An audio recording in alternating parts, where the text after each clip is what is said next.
Millions of years ago, before mankind had eyes to see the world, the earth was ruled by storms and creatures forgotten by history. But one storm changed everything, a storm that birthed a legend and buried a secret no one was meant to find. The jungle was silent that day. No birds, no wind, no life. Only a strange humming sound in the distance, like the earth whispering in pain. Under a massive stone arch, a young girl crouched, her silk cloth torn, her face smeared with mud and tears. She wasn't running from the storm. She was running from something inside it. Every time thunder roared, she could hear voices in the lightning, faint human voices, calling her name. She clutched a glowing blue crystal in her hands, its light pulsing like a heartbeat. It wasn't just a stone. It was alive. And somewhere deep down, she knew the crystal didn't belong to her world. Suddenly, a roar shattered the silence.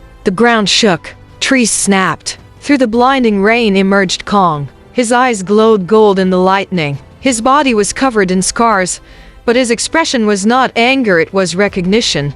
Like he knew her. The girl stepped back. She didn't remember him, but something inside whispered, "Don't run. You've seen him before." Kong slowly reached his hand toward her. The ground trembled under his weight. The girl closed her eyes, but instead of crushing her, he dropped something at her feet, a necklace, a small ancient charm identical to the one she wore. Her breath froze. How could he have the same one? Unless he wasn't just a beast. The storm screamed louder. The crystal in her hands began to glow brighter, and Kong growled in agony, clutching his chest. He wasn't the cause of the storm. He was trapped inside it. The girl realized the truth.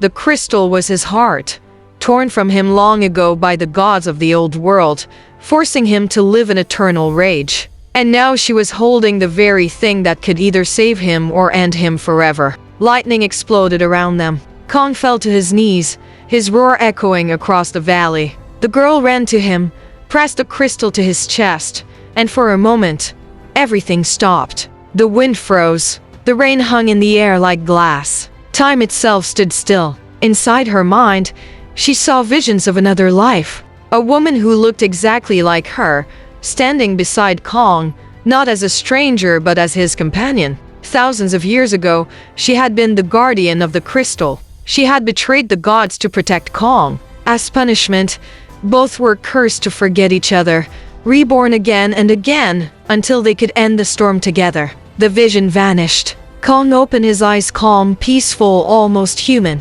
But the storm wasn't done. The sky cracked open, and a massive shadow moved behind the clouds, a creature bigger than Kong, its eyes glowing red. The true source of the storm had awakened, remembered.